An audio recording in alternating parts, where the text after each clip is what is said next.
네 명의 장님이 코끼리를 만져보고 왔답니다. 코끼리를 이제 설명하는데 만진 부위가 각자 달라서 자기 설명이 맞다고 막 서로 우깁니다. 자기가 만진 코끼리가 진짜 코끼리라고 막 우기는 것이지요. 결론이 났을까요? 안 났을까요? 결론이 날 리가 없습니다. 근데 그 사람 4명의 보이지 않는 사람들이 코끼리를 만진 것은 분명합니다. 진짜 코끼리를 만진 것은 분명합니다. 그런데 그 코끼리를 만진 부위가 각자가 다 다르기 때문에 문제가 생긴 것이지요. 만약에 그 중에 지혜로운 사람이 한 명 있었다면 각자 모여서 각자의 말을 존중하면서 그 말을 종합해서 코끼리의 모양을 같이 유추하면 좋았을 텐데 그렇지 않았던 것 같습니다. 신앙생활도 그런 것 같습니다. 특히 성경을 읽을 때 그렇습니다. 나는 은혜 받았다고 막 즐거워하고 이게 맞다라고 이야기를 하는데 일부분만 깨달은 경우가 많습니다. 마치 코끼리 한 부분만 만지고 그게 코끼리인 양 말하는 것처럼 말입니다. 오늘 본문이 딱 그렇습니다. 오늘 본문을 딱 보면요. 암몬 나라가 갓 자손의 땅을 차지한 것에 대한 하나님의 책망이고요. 그리고 비옥한 땅을 자랑하는 그런 모습에 대한 책망입니다. 그래서 요것만 딱 보면 그렇게 남의 땅을 차지하지 말아야지, 욕심내지 말아야지, 자랑하지 말아야지, 이렇게 교훈을 삼으면 끝인데, 근데 그렇게만 생각하면 하나님의 말씀을 한쪽만 보게 된다는 것이지요. 그러니까 이런 말씀을 볼 때에 왜 이런 일들이 일어났고 왜 하나님이 이 말씀을 여기에서 말씀하셨을까를 조금 더 깊게 생각하고 이제 앞뒤를 이제 같이 살펴봐야 된다는 것이지요. 오늘 본문도 그렇습니다. 예레미야 이제 46장부터 이제 50장까지를 이제 전체를 봐야 돼요. 46장부터는 이방 나라의 멸망에 대해서 지금 말씀하고 있습니다. 46장 1절에 이미 그것을 명백히 밝히고 있습니다. 이방 나라들에 대하여 선지자 예레미야에게 임한 여호와의 말씀이니라 라고 해서 이방 나라에 대해서 이제 하나씩 선포하고 있는데요. 46장은 애굽에 대해서, 47장은 블레셋, 48장은 모압, 그리고 이제 오늘 네 번째 이제 암몬에 대해서 이방 나라의 멸망에 대해서 심판에 대해서 이야기하고 있습니다. 갓지파의 땅은요. 이게 이렇게 모압 또 암몬 그리고 갓 자손들 이렇게 세 가지 적경지대에 있어서 늘 이렇게 분쟁이 많았다라고 해요. 그래서 그 지역을 차지한 그러니까 암몬 족속에 대해서 하나님 이렇게 말씀하세요. 오늘 1절 말씀이에요. 암몬 자손에 대한 말씀이라 여호와께서 이와 같이 말씀하시되 이스라엘이 자식이 없느냐 상속자가 없느냐 말감이 갓을 점령하여 그 백성이 그 성읍들에 사는 것이 어찌됨이냐 너 왜 그렇게 했냐라고 하는 거예요. 아까 이야기했듯이 평소 분쟁 지역이었는데 갓 자손들이 지금 다 붙잡혀 갔단 말이에요. 그건 빈 땅이에요. 거기에 지금 와서 온 거예요. 아시리아가 요단 동편으로 이제 침범을 했을 때 갓 자손들 다 데리고 간 거예요. 그러니까 비어 있는 땅에 그 빈 땅에 암몬 자손이 들어온 거예요. 땅은 여러분 놀리면 안 됩니다. 땅을 빈 땅으로 두면 안 돼요. 이게 제 말이 아니라 어릴 때 외가댁에 있을 때 농사 짓는 분들이 하신 말씀이었습니다. 그래서 몇 년 동안 논밭을 놀리면 땅값도 떨어지고 거기에 막 가만히 두었는데도 돌이 생겨요. 참 신기한 일이죠. 그리고 막 땅이 굳어 버립니다. 암몬 자손이 주인이 없어진 그 땅에 들어가서 농사를 짓고 산 겁니다. 개간하지 않아도 되는 거예요. 또 암몬은 여러분 그 룻의 그 자손이잖아요. 롯의 자손들이잖아요. 그러니까 아주 남남도 아니에요. 근데 아시리아가 와서 그것을 차지한 것도 아니고 그나마 그래도 롯의 자손들이 와서 피부치가 와서 있으면 그래도 더 불행 중 다행일 것이라는 생각이 드는데 그게 아닌 것이죠. 하나님 보시기에는 그게 아닌 거예요. 그러니까 빈 땅에 와서 농사 잘 짓고 살면 될 것 같은 거, 그것이 이제 경제적인 논리라는 거잖아요. 세상 사람들의 논리잖아요. 근데 하나님 보시기에는 그 경제적인 논리가 필요 없는 것이지요. 암몬의 심판 이유가 이제 여기 나오는 거예요. 하나님이 없어요. 암몬의 삶 속에는 그 암몬이 행하는 일들, 저 땅 비었으니까 나 거기 가야지라고 하는 그 가치 속에는요, 하나님이 없어요. 그냥 경제 논리에 따라 내 유익에 따라 행하는 것이죠. 그러니까 하나님이 없는 경제 논리는요, 그 결과가 심판입니다. 하나님은 암몬을 심판하셔요. 2절 보세요. 여호와의 말씀이니라. 그러므로 보라, 날이 이르리니 내가 전쟁 소리로 암몬 자손의 랍바에 들리게 할 것이라. 랍바는 폐허더미 언덕이 되겠고 그 마을들은 불에 탈 것이며 그때 이스라엘은 자기를 점령하였던 자를 점령하리라. 여호와의 말씀이니라.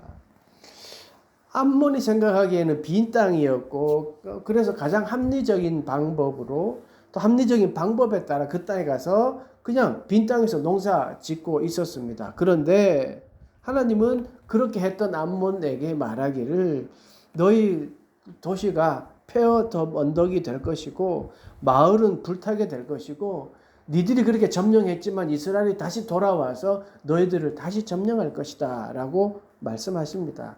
왜 그렇습니까? 갓 자손의 땅, 하나님이 선택해서 갓 자손에게 주신 땅이기 때문입니다. 암몬이 생각하기에는요, 이스라엘은 망했어요. 갓 자손은 망했어요. 이스라엘도 망했고 갓 자손도 망했어요. 그러니까 다 붙잡혀 갔잖아요. 재기 불가능할 거라고 생각했던 이스라엘이었습니다. 그렇게 암몬 조선은 생각했어요. 그러니까 빈 땅에 가서 그냥 빈 땅이라고 생각한 거죠. 그래서 거기 가서 살았던 겁니다. 그런데 하나님은 그것을 용납하지 않았습니다. 왜냐하면 하나님이 이스라엘과 맺었던 언약 때문입니다. 암몬이 보기에는요, 땅이 비어졌어요. 절호의 찬스예요.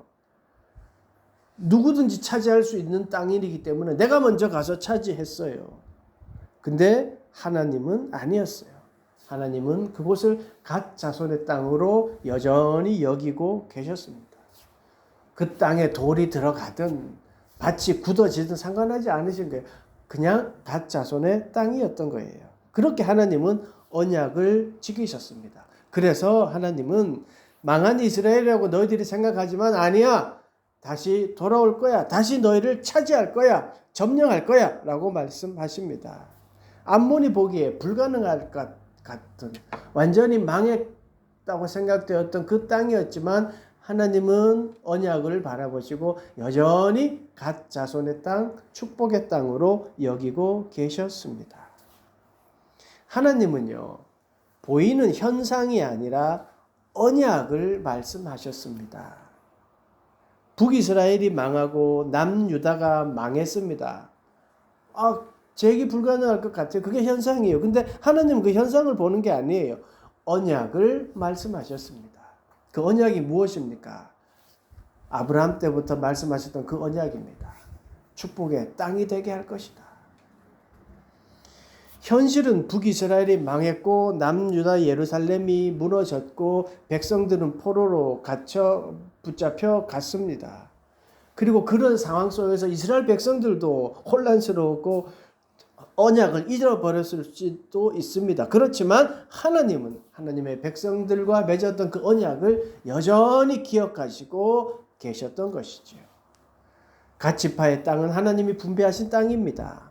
하나님이 갓 자손에게 소유하라고 주신 땅입니다. 그 약속을 지키고 계십니다. 백성들은 없어졌고 그들이 배반하고 하나님 언약을 기억하지 못했을지는 몰라도 여전히 하나님은 그것을 기억하시고 다시 돌아올 것이다 라고 선포하고 약속하고 있습니다. 이것이 하나님의 언약이고 하나님의 마음이고 우리를 향한 하나님의 마음인 것이죠. 우리가 믿는 하나님이 이런 하나님입니다. 하나님은 그 언약을 굳게 붙잡고 그 언약대로 이루어 가십니다. 예레미야서를 읽을 때도요, 하나님의 심판의 메시지만 보면 그런 거야. 나는 그러지 말아야지. 저 어리석은 이스라엘 백성들. 막 이렇게 하면서 교훈으로 삼을 수도 있습니다. 하지만 또 한편으로는요, 심판이 목적이 아니라 회복이 목적인 것이지요. 하나님이 왜 그렇게 말씀하십니까? 돌아오기를 기다리고 계셨습니다. 예레미야를 통해 선지자를 통해 지속적으로 하나님의 언약을 기억하라 라고 말했지만 그것을 기억하지 못하는 것은 백성들이었죠. 그렇지만 지속적으로 계속 선포하게 하셨습니다. 그것이 하나님의 마음입니다. 심판을 하지만 회복하시는 것이 하나님의 마음이고 회복을 원하시는 하나님이신 것이죠. 나라가 망했고 지금 모든 것이 무너졌습니다. 희망이 없어 보입니다. 백성들이 그러지 않았겠습니까? 다 붙잡혀가고 전쟁에서 죽고 그렇게 자랑스러워하던 예루살렘 성이 무너졌습니다. 희망이 없어졌습니다. 그런데 하나님은 그 언약을 절대 깨트리지 않았습니다. 아마 그것을 당한 사람들은 가족이 죽고 성이 무너지는 걸 타고 그리고 포로로 끌려가는 모습을 본 사람들은 아마 하나님의 언약이 깨지지 않았나? 그렇게 생각했을 수도 있겠죠. 그런데 하나님은 절대 그렇게 하지 않으셨습니다. 나라는 망했지만 하나님은 그 언약을 깨트린 적이 없습니다. 이스라엘이 그 언약을 깨트렸지요. 소위 말해서 지 마음대로 신앙생활 했잖아요. 우상을 숭배하면서 그게 잘 사는 거라고 그것이 하나님의 은혜라고 그렇게 말하면서 살았잖아요. 지 마음대로 해석하고 지하기가 편한 대로 살아갔습니다. 그게 신앙이라고 여겼습니다. 그러니 예레미야의 선지자의 선포도 들리지가 않았던 거예요. 자기 마음대로 해석하니까 깨닫지 못했던 것이죠. 암몬이 자신들이 차지한 땅에 대해서도 마찬가지였던 것 같아요. 자기의 유익만 따져본 것이지요. 자기의 핏줄이 이스라엘의 핏줄이 있다라고 하면 하나님을 생각하고 살았어야지요. 아무리 그의 태생이 조금 이상하게 롯의 이렇게 좀 태생이 이상하긴 했더라도 하나님을 잊어버리면 안 되었지요. 그런데 암몬도 자기 마음대로 살았던 겁니다. 빈 땅에 들어가 농사 짓고 잘 먹고 빈 땅에 들어가 농사 짓는 게 뭐가 잘못됐냐 이거예요. 주인이 없는데. 그러니까 그게 중요했던 거예요. 그런데 그 생각이 이제 깨어진 것이죠. 하나님이 심판을 선포하십니다. 그것에 불타고 잿더미가 될 것이다 라고 심판하십니다. 암몬의 생각에 절호의 기회였던 그 땅이 하나님이 없는 기회였기 때문에 그 기회는 불행의 시작이 되었습니다. 암몬의 심판을 한번 보십시오. 3절입니다. 헤스보나 습이 울지어다. 아이가 황폐하였도다. 헤스본하고 아이는 그 지역의 이름이었던 것 같아요. 너희 라빠의 딸들아. 라빠도 마찬가지의 그 지역의 이름이었고요.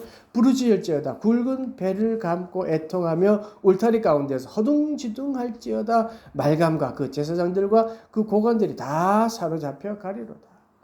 허둥지둥이라는 단어가 저는 눈에 띄었습니다. 하나님의 언약은 생각하지 않고 합리적이고 가장 경제적인 이득에 따라 그들이 행했지만 그들의 행동의 결과는 허둥지둥입니다. 그런 것 같습니다, 여러분. 철저한 계획과 준비를 하여도요, 그 안에 하나님의 섭리와 인도하심이 없으면 그건 안 되는 거죠. 아무리 계획이 철저하고 준비가 잘 되어 있다고 해도 하나님이 없으면 안 되지요. 근데 또 그런 것 같아요. 내가 준비하고 내가 잘 계획했는데 내 생각대로 안 되면 허둥지둥하게 되는 경우가 많잖아요. 왜 그렇습니까? 예측하지 못한 일들이 일어나기 때문입니다. 당연하긴 당황하는 건 당연하죠. 예측하지 못한 일이 일어났은 건. 그런데요, 잘 준비하고 정말 치밀하게 계획을 세웠다 하더라도 당황한 일들이 생겼을 때 그때 하나님의 섭리를 믿는 사람들은요, 그때 빛을 발하는 거예요. 하나님을 모르는 사람들은 그때 계획대로 되지 않을 때 막 허둥지둥 막 어떻게 할지는 모르지만 하나님을 믿는 사람은 똑같은 당황스럽고 허둥지둥할 상황이지만 그때 빨리 하나님을 찾는 거예요. 하나님을 해결해 주십시오가 아니라 하나님을 생각하는 것 그 하나만으로도 그 허둥지둥한 상황을 이겨낼 수 있습니다. 그러면요, 하나님을 생각하면 적어도 허둥지둥하지는 않게 되는 것이죠. 그 옛날에는 유원지에 가면, 서울에도 그 유원지가 있었는지 한강 유원지에 그런 거 있었는지 모르겠는데 노를 젓는 배가 있었어요.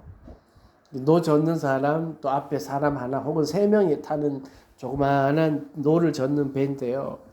이게 이제 타고 내릴 때 혹은 이제 옆에 배가 휙 지나가면 파도가 이렇게 일어났을 때 좀 위험해요. 그래서 타고 내릴 때 한쪽이 쑥 타면서 힘을 쑥 주면 배가 막 흔들려 버리는 거지요. 그때 노련한 사람이 있으면 딱 앉아서 양쪽에 딱 잡고 균형을 막 잡아요. 그러면 배가 뒤집어지지 않는데, 근데 당황해가지고 세 사람 다 하다 보면 배가 뒤집혀 버리는 경우가 있습니다. 여러분 혹시 그런 상황 잘 계획하고 내 계획대로 되지 않았을 때에 허둥지둥하지는 않습니까? 하나님을 생각하지 못하고요. 여러분이 허둥지둥했을 때 그 이유가 어디에 있다고 생각하십니까? 내가 생각하는 경제 논리로 잘 되지 않아서 허둥대지는 않았을까요? 기회라고 여겨서 정말 그렇게 생각했는데 그 기회가 되지 않아서 허둥거리지는 않았습니까? 여러분 그럴 때요, 가만히 하나님을 생각해 보십시오. 무엇이 나를 불안하게 하고 허둥지둥하게 되었는지를 되물어 보라는 말입니다. 주님 해결해 주십시오 이게 아니라 그냥 하나님을 생각해 보자는 것이죠. 지금 나는 하나님의 인도하심을 신뢰하고 있는지 스스로를 성찰해 보라는 말입니다. 그러면 가만히 하나님을 생각하면 그러면 되는 거예요.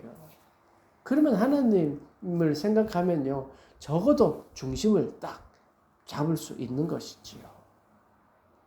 또 다른 경제 논리가 또 4절에 등장하는데요. 골짜기입니다. 여러분 골짜기는 뭐예요? 물이 흐르는 곳이에요. 물이 흐르는 곳은 비옥한 땅이잖아요. 비옥한 땅은 풍요를 주는 곳입니다. 4절 보세요. 4절 5절 같이 읽습니다. 패역한 딸아 어찌하여 골짜기 곧 내 흐르는 골짜기를 자랑하느냐. 내가 어찌하여 재물을 의뢰하여 말하기를 누가 내게 대적하여 오리요 하느냐. 주 만군의 여호와의 말씀이니라. 보라 내가 두려움을 내 사방에서 내게 오게 하리니 내가 각 사람이 앞에서 쫓겨나갈 것이요 도망하는 자들은 모을 자가 없으리라. 비옥한 땅은 성경에서도 축복으로 말씀하십니다. 비옥한 땅의 열매는요, 너무 달콤하고 좋잖아요. 자랑거리잖아요. 달콤한 과일들은 그 당시 사막 기후에서 부러움의 대상이었을 것입니다. 그런데 거기에도 마찬가지입니다. 하나님이 빠지면 한순간에 사라지는 논리일 뿐입니다. 순간적인 욕망일 수밖에 없는 것이지요. 하나님을 무시하고 하나님의 언약을 모르던 모든 자들에게는 그런 모든 자랑거리가 결국은 두려움이 되는 것이지요. 보십시오. 암몬의 최후를 지금 보여주고 있습니다. 아니 골짜기에 비옥한 열매가 있는 그 땅을 적군이 가만히 두겠습니까? 오히려 더 적극적으로 거기를 공격하겠죠. 더 길을 쓰고 쳐들어옵니다. 자랑거리였던 달콤한 열매가 이제는 적군의 집중적인 공격 대상이 되었습니다. 자랑거리가 도망의 원인이 되었습니다. 하나님 없는 형통, 하나님 없는 성공, 여러분 그게 과연 기쁨이고 정말 성공일까요? 그게 좋기만 한 것일까요? 한순간입니다.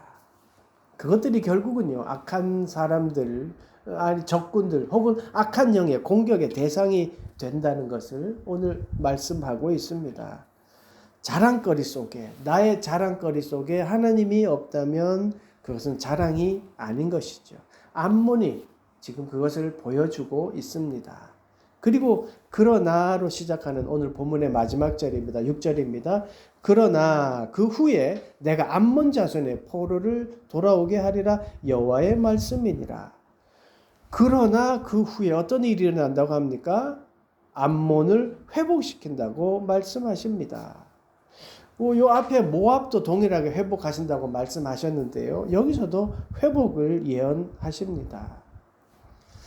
아니 암몬이 하나님의 언약을 무시하고 갓 자손의 땅을 차지했을 때 심판을 선포했습니다. 그런데 다시 암몬을 회복시키신다고 하십니다.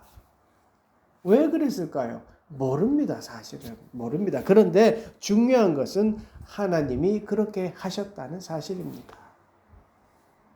왜 그렇게 하셨는지는 모르지만 다만 모든 나라가 이방 나라도 포함해서 모든 나라가 하나님의 통치 아래에 있음을 오늘 우리는 성경을 통해서 깨달을 수 있습니다. 중요한 것은 또 그거예요. 이방 나라라고 무조건 심판하고 멸망시키는 것이 아니라는 것입니다. 동일하게 회복하신다는 말씀입니다. 사랑하는 여러분, 여러분에게 있어서 하나님은 어떤 분입니까? 그 하나님에 대해서 나는 내가 갖는 하나님이라고 고립되어 버린다면 그 암몬 자손들과 똑같이 되어 버릴 수도 있고 또 이스라엘처럼 이방 여신들 섬기면서도 잘하고 있다고 여기는 어리석음을 범할 수 있습니다. 오늘 본문에서 우리가 배우는 하나님은 언약을 지키시는 하나님입니다. 언약 때문에 심판하시고 언약 때문에 회복하셨습니다. 하나님은 언약을 지키십니다. 그러니까 이스라엘이 모든 사람들이 망했다. 그래서 그 땅을 차지할 만큼 그 망했다라고 하지만 언약을 지키시는 하나님은 망한 것이 아니었습니다. 그래서 이스라엘은 망한 것이 아닙니다. 이스라엘의 절망도 절망이 아닙니다. 왜냐하면 언약을 지키시는 하나님이 계시기 때문입니다. 언약 때문에 회복시키시고 언약 때문에 다시 일어나게 하십니다. 하나님이 그렇게 하셨습니다. 이스라엘을 그렇게 하나님은 언약의 백성으로 삼으셨고 끝까지 그들을 책임지시고 돌아오기를 기다리셨습니다. 보세요. 그 약속을 믿었던 예레미야는 나라가 망하는 고통 속에서 언약을 믿었던 예레미야는 홀로 하나님의 말씀을 붙들고 그 언약의 길을 갔습니다. 그 삶의 길이 오늘 성경을 통해서 보았지만 외롭고 쓸쓸하고 힘든 길이었지만 그 길을 굳게 갈 수 있었던 것은 언약의 하나님을 믿었기 때문입니다. 우리 주님께서 우리와 사랑의 언약을 맺으셨습니다. 예수 그리스도의 십자가를 통해 세상 모든 사람들에게 회복의 길을 여셨습니다. 누구든지 예 주님 당신이 나의 주인입니다 라고 고백만 한다면 우리에게 새로운 언약이 시작됩니다. 사랑의 삶이라는 그 새로운 삶이 우리와 시작되는 것이죠. 사랑을 여러분 바라보십시오. 세상 모든 사람들이 사랑이 아니야. 사랑이 아니야 라고 말하더라도 하나님의 사랑을 바라보고 가는 겁니다. 예레미야처럼요.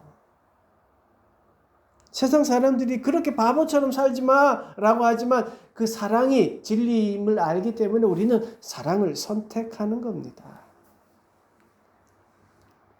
지금 여기에 우리는 새로운 삶을 살아가는 우리가 모여서 예배드리고 또 여러분도 그렇게 주님의 사랑을 경험한 자들입니다.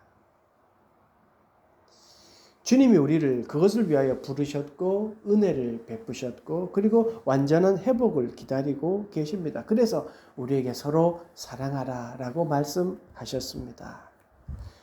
우리가 믿음 생활하면서 주님이 주신 그 사랑을 잊어버리고 산다면 하나님이 우리와 맺은 그 언약, 사랑의 언약을 잊어버리고 산다면 우리의 삶은 암몬처럼 비옥한 땅을 바라보면서 그냥 그 경제성만 바라보면서 그냥 살았을 것입니다. 자기의 논리에 빠져 살았을 것입니다. 경제적 유익이 복이라고 여기면서 더 잘 살게 해달라고만 생각했던 것이지요. 근데 그것은 하나님의 한쪽만 바라본 것입니다. 우리는 늘 하나님을 기억해야 합니다. 어떠한 상황에서도 하나님의 사랑을 신뢰하고 그 사랑을 바라보고 살아야 하는 것이죠. 그렇게 하나님은 예수 그리스도를 통해서 우리에게 주신 그 언약, 사랑의 언약을 지키고 계십니다. 예수 그리스도의 십자가가 그 사랑의 증표입니다. 그 언약인 사랑을 굳게 붙잡으십시다. 그 붙잡는 것, 그것이 믿음입니다. 여러분, 한 주간의 삶도 정말 변함없는 주님을 기억하며 그렇게 살아가는 여러분 되시기를 간절히 축원합니다.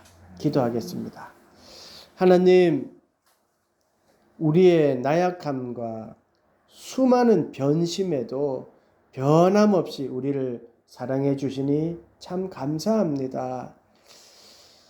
늘 흔들림 없이 우리를 사랑하시는 주님의 사랑을 기억하며 살아가는 우리 모두가 되도록 인도하여 주시옵소서. 하나님, 중보합니다. 무더위로 삶 자체가 힘든 모든 자들에게 하나님 힘을 주시고 용기를 주시옵소서. 또 예상치 못한 결과로 휘청거리고 허둥이는 모든 자들에게 찾아가 주셔서 주님이 정답임을 깨닫게 하여 주시고 세상의 모든 자들이 예수 그리스도의 언약을 깨달아 아는 그런 은혜를 내려 주시옵소서. 특별히 하나님, 육신적으로 혹은 정신적으로 고통당하는 모든 자들에게 치유의 손길을 내려주셔서 속히 회복되도록 하시며 우리가 늘 기도하는 자립 청소년들에게도 하나님의 돕는 손길을 허락하여 주시옵소서. 예수님의 이름으로 기도드리옵나이다. 아멘.